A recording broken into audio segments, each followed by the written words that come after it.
सत्ता प्राप्ति के लिए और सत्ता में आने के लिए भाजपा का केंद्रीय नेतृत्व से लेकर के राज्य नेतृत्व तक जिस तरह से नतमस्तक हुआ है और जिस तरह से अपने आप को सरेंडर किया है, ये साबित करता है कि भाजपा जनता और जनता के हितों की सोच के लिए कोई बात नहीं करती है। देखिए, मंत्री को कहने के लिए कुछ है नहीं, उनको सिर्फ चाहिए हम मंत्री कहलाएं, इतना ही बात।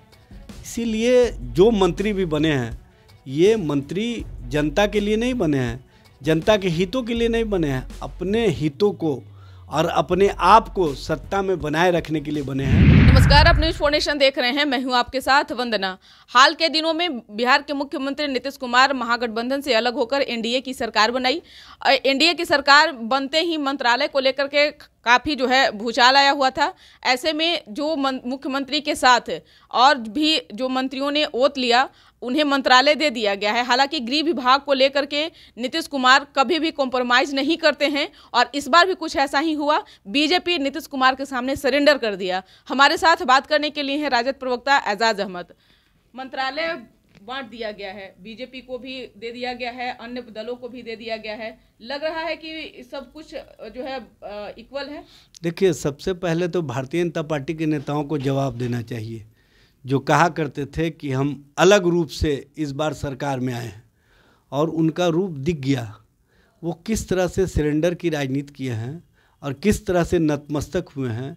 जो कल तक कहा करता थे कि एक अकेला सब पर भारी, उनको आ गए नीतीश की यारी। और सबसे बड़ी बात यह है कि ये ठग और लोभी का जो गठबंधन सत्ता और स्वार्थ के लिए हुआ है, यह स्पष्ट रूप से दिख रहा है। इन लोगों का विचार बिहार के जनता के लिए नहीं है, इन लोगों का विचार बिहार के नौजवानों के हित में नहीं है, नौजवानों के रोज़गार के प्रति इनका कोई सोच नहीं है। और हम लोग पहले दिन से कहा कर रहे हैं कि ये सरकार जिस तरह के परिस्थितियों से आकर के जनता के बीच और जनता की उम्मीदों के खिलाफ जाकर के काम कर रही है, ये दिख रहा है। आज 8 दिन के बाद विभाग चाह रही थी बीजेपी कि हम अपने पाले में ही रखें, शिक्षा विभाग हो और देखा जाए तो कार्मिक विभाग हो, लेकिन इस बार ऐसा कुछ भी नहीं हुआ। देखिए, इस बार क्या कभी नहीं होगा। भारतीय जनता पार्टी के बारे में हम लोग पहले दिन से कहते रहे हैं कि इनके पास बिहार में कोई नेता नहीं है, इनके पास कोई सोच नहीं है। ये सत्ता के लिए और दूसरे के पीठ पर सवार होकर के अपनी राजनीति करने के लिए जाने जाते रहे हैं। और इनका एकमात्र एजेंडा ये है कि किसी तरह से हमको सत्ता में बने रहना है। सत्ता प्राप्ति के लिए और सत्ता में आने के लिए भाजपा का केंद्रीय नेतृत्व से लेकर के राज्य नेतृत्व तक जिस तरह से नतमस्तक हुआ है और जिस तरह से अपने आप को सरेंडर किया है, ये साबित करता है कि भाजपा जनता और जनता के हितों की सोच के लिए कोई बात नहीं करती है। और इनके जो 2 बयानवीर नेता अभी डिप्टी सीएम बने हैं, ये दोनों सिर्फ बयान देंगे और बयान से ज़्यादा इनके पास कुछ है भी नहीं और कुछ करेंगे भी नहीं, क्योंकि इनको करना भी आता नहीं है और करने की स्थिति में भी नहीं है। मंत्रियों से जब पूछा जा रहा है कि आप इस बार नीतीश कुमार के सामने सरेंडर कर दिए, आप जो जिस मंत्रालय की उम्मीद कर रहे थे, ऐसा कुछ भी नहीं हुआ। जो सेम 2020 में देखा गया, सेम वही परिस्थिति इस बार भी बनी हुई है। कैसे देख रहे हैं? देखिए, मंत्री को कहने के लिए कुछ है नहीं, उनको सिर्फ चाहिए हम मंत्री कहलाएं, इतना ही बात। इसीलिए जो मंत्री भी बने हैं, ये मंत्री जनता के लिए नहीं बने हैं, जनता के हितों के लिए नहीं बने हैं, अपने हितों को और अपने आप को सत्ता में बनाए रखने के लिए बने हैं। और ये स्पष्ट रूप से दिख रहा है।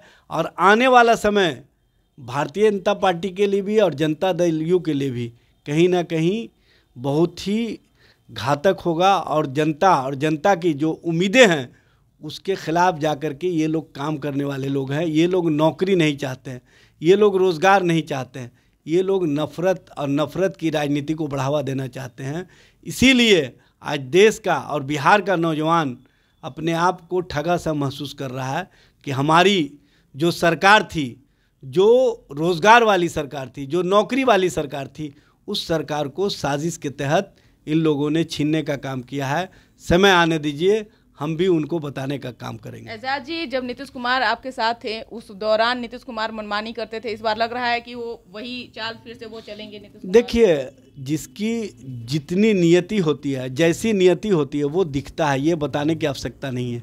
और भारतीय जनता पार्टी हमेशा उनके सामने नतमस्तक रही है। और भारतीय जनता पार्टी को ये कहीं ना कहीं अपने हिसाब से चलाते रहे हैं, ये बताने की आवश्यकता नहीं है। हमारे पास नेतृत्व था, हमारे पास सोच था, हमारे पास संकल्प था, इसीलिए हमारे द्वारा जो भी काम करवाए गए हैं, नौकरी के मामले में हमने 2,17,000 एक मुश्त शिक्षकों की नौकरी दी। ये हमारा संकल्प था, ये हमारा कमिटमेंट था, ये हमारा मैनिफेस्टो था और हमने उसको पूरा करवाया, पूरा किया। जबकि भारतीय जनता पार्टी कभी भी ये काम नहीं करवा सकती है और न कर सकती है। एजाज अहमद जी, एक सवाल है कि जिस तरह से नीतीश कुमार महागठबंधन की सरकार में काम कर रहे थे और आपके मंत्री जो है कोई रोक टोक नहीं, कोई काम में कोई बाधा नहीं, ऐसे में नीतीश कुमार के लिए क्या महागठबंधन से अलग होना चुनौती है या नहीं? देखिए, सबसे बड़ी बात यह है कि जो लोग सत्ता के लिए, लोभ के लिए राजनीति में अपने आप को स्थापित रखते हैं, वैसे लोगों को तो भोगना ही पड़ता है। और समय आने दीजिए, उनको भी पता चल जाएगा कि हम विचारों का परित्याग करके जिस तरह से ठग और लोभी का गठबंधन बना है, ये आने वाले समय बिहार और बिहार के लोगों के लिए तो स्थिति खराब करने वाला होगा ही, लेकिन बिहार के लोग उन लोगों को सबक सिखाने का काम करेंगे जो बिहार के लोगों को अपने राजनीतिक स्वार्थ में इस्तेमाल करते रहे। एक अंतिम सवाल है कि नीतीश कुमार एक ऐसे व्यक्ति हैं जिसके सामने चाहे राजद हो चाहे बीजेपी हो, सरेंडर कर ही देती है। नीतीश कुमार हमारे सामने सरेंडर किए। हमने जो जो बात कही थी चुनाव के समय में, उन सब बातों को हमने पूरा करवाया। हमने कहा था नौकरी वाली सरकार आएगी, नौकरी देने का काम किए, 4 लाख से ऊपर नौकरियां दी।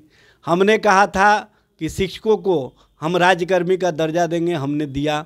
हमने कहा था कि जातीय गणना करा करके आंकड़ों के साथ जिसकी जितनी संख्या उसकी उतनी हिस्सेदारी तय करेंगे, हमने 75% आरक्षण की व्यवस्था की। हमने कहा था कि बिहार को विकसित राज्य के रूप में आगे ले जाने का काम करेंगे और बिहार में विकास दिखेगा, वो दिख रहा है। जबकि भाजपा उनके सामने हमेशा सरेंडर करती है और वो भाजपा के सामने सरेंडर करते हैं। इसलिए जो लोभ और सत्ता में इन लोगों ने परिवर्तन किया है, वो ज़्यादा दिन चलने वाला नहीं है। बहुत बहुत शुक्रिया बात करने के लिए। तो आपने सुना कि क्या कुछ कहना था राजद प्रवक्ता एजाज अहमद का। इस खबर बस इतना ही। बने रहिए न्यूज़ 4 नेशन के साथ। धन्यवाद।